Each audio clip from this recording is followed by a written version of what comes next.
Okay, YouTubers, this is Robert.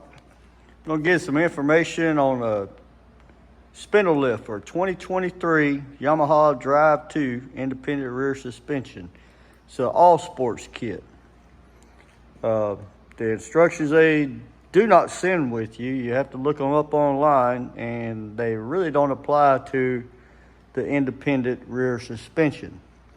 The spindle lift, pretty easy. If you can open a toolbox and you know the difference between a metric, SAE, and a hammer, you can put those spindles on. It's not that big of a deal. Spindles are easy. It's the back that'll get you. And let me take you around here and I'll show you what you need to do. You're gonna take your underbelly off. You got some bolts up underneath here. It's gonna take apart for your subframe. You're going to disconnect your axle or your shocks from up here. And basically mine is together. And the reason I'm doing this is to show you what the finished product will look like so that you'll have a better understanding on what you need to do. Now, there is one thing that you could do either way. I was told to do it first, but I wasn't told that until afterwards. But down inside, let me get a flashlight.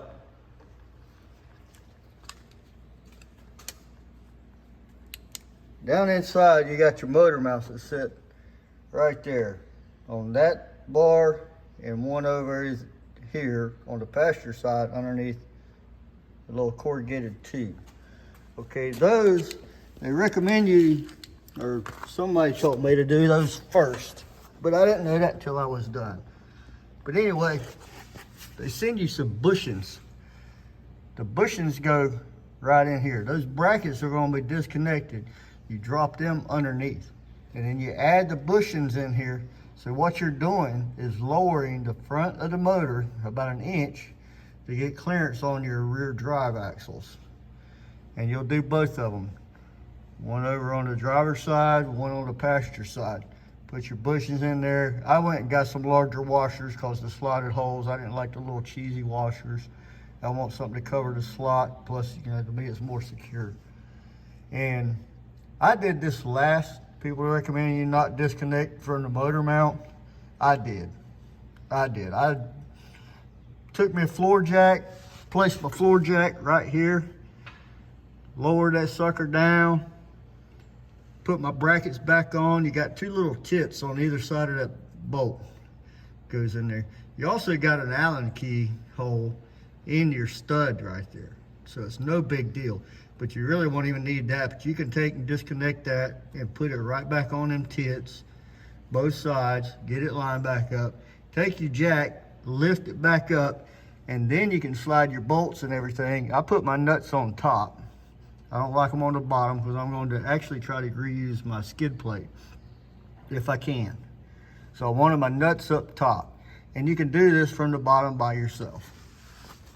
So those brackets are important that you can do those first. These brackets, where I got the blue tape, okay, those brackets, they're wider on one end than the other as far as the angle.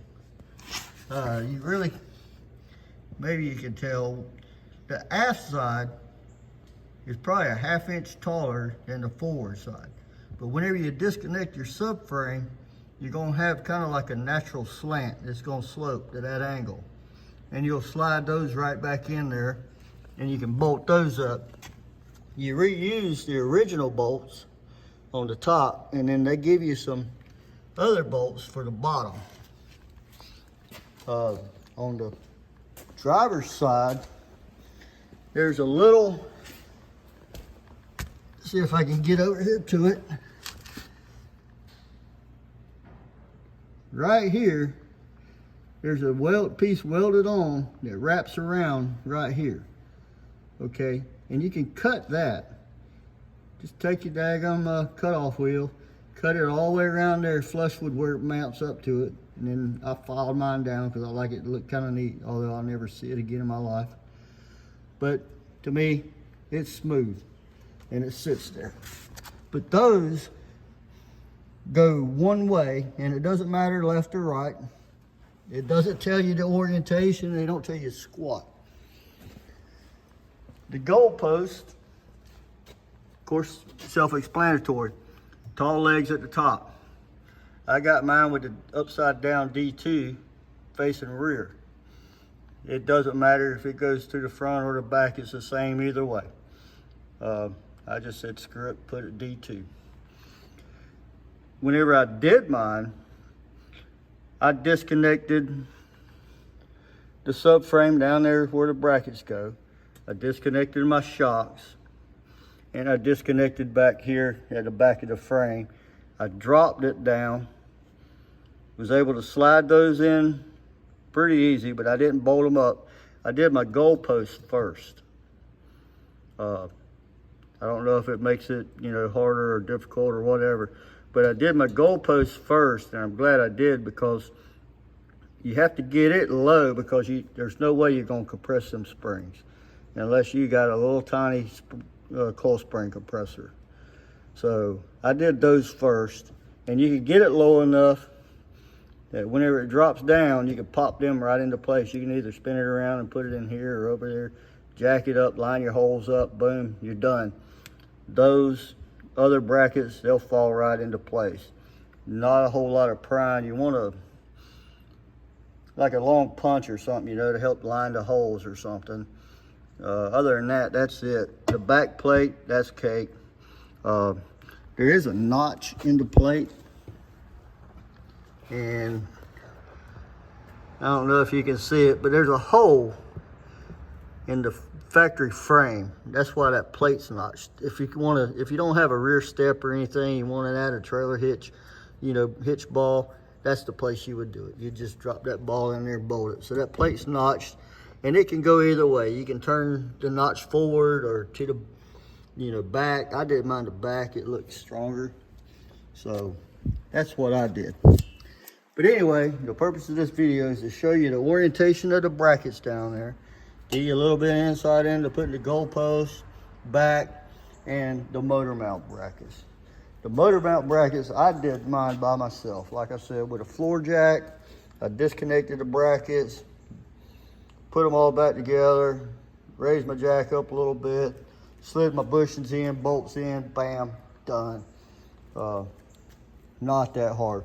It would have been a lot easier and quicker if I'd had some instructions, or if I'd found another video on YouTube, but nobody has done a drive to, evidently.